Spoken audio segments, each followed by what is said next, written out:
علیکم ورحمۃ اللہ وبرکاتہ۔ عزیز طلباء، جیسا کہ آپ جانتے ہیں کہ آپ کی جو سیکنڈ ٹرم ہے وہ شروع ہو چکی ہے، تو سیکنڈ ٹرم میں ہم لوگ اردو کا جو سلیبس ہے آج ہم لوگ اس میں سے سبق نمبر 7 جو ہے وہ کرنے لگے ہیں، جس کا عنوان ہے اپنی حفاظت کیسے کریں۔ یہ سبق جو ہے یہ معاشرتی لحاظ سے ہمیں بہت سے اسباق دیتا ہے، اس کو پڑھ کر، اس کو سمجھ کر اور اس کے جو ورڈ میننگ ہیں ہم لوگ وہ بھی کریں گے۔ اس کو پڑھنے کے بعد، اس کو سمجھنے کے بعد ہم لوگ اس کے الفاظ معنی کریں گے۔ الفاظ معنی میں سب سے پہلے یہ ہے کہ اجنبی، جس کا معنی ہے جی ناواقف۔ اس کے بعد ہے نمودار، نمودار کا مطلب ہوتا ہے جی ظاہر۔ اس کے بعد ہے لذیذ، لذیذ کا مطلب ہوتا ہے مزیدار۔ ایسے ہی حواس باختہ ہے، حواس باختہ کا مطلب ہوتا ہے گھبرایا ہوا۔ نڈھال ہے، نڈھال کا مطلب ہے کمزور۔ جواز، جواز کا مطلب ہوتا ہے درست ہونا۔ اس سبق میں جواز کا مطلب ہوتا ہے درست ہونا۔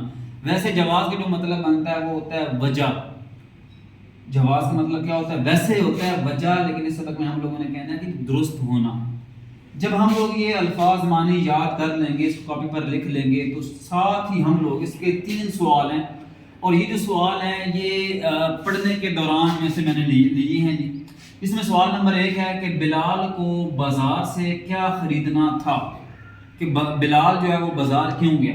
اس کا جواب یہ ہے کہ بلال نے بازار سے کتابیں خریدنی تھی، کیونکہ وہ کتابیں خریدنے ہی گیا تھا اپنے بھائی کے ساتھ۔ سوال نمبر 2 ہے اسد نے امی جان کی کس بات پر عمل کیا۔ اسد نے امی جان کی اس بات پر عمل کیا، امی جان نے کہا تھا کہ کسی اجنبی شخص سے کوئی بھی چیز نہ لے کر کھائیں۔ سوال نمبر 3 ہے اجنبی عورت نے اسد کو کھانے کے لیے کیا چیز دی۔ اس کا جواب ہے اجنبی عورت نے اسد کو کھانے کے لیے لڈو دیے۔ ارے بچوں، یہ سبق نمبر 7 ہے، اس کے الفاظ معنی یہ ہیں، ان کو بھی یاد کرنا ہے، کاپی پر لکھ لینا ہے، اور یہ سوال جو 3 سوال ہیں نا، ان کو بھی آپ لوگوں نے لکھنا بھی ہے اور یاد بھی کرنا ہے۔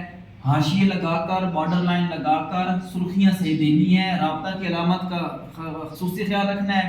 یہ لگانے کے بعد اپنی جو کاپی ہے اس کو اچھے سے مینٹین کرنا ہے، خوش خط کر کے۔ اللہ تعالیٰ آپ کا حامی و ناصر ہو۔ جزاک اللہ۔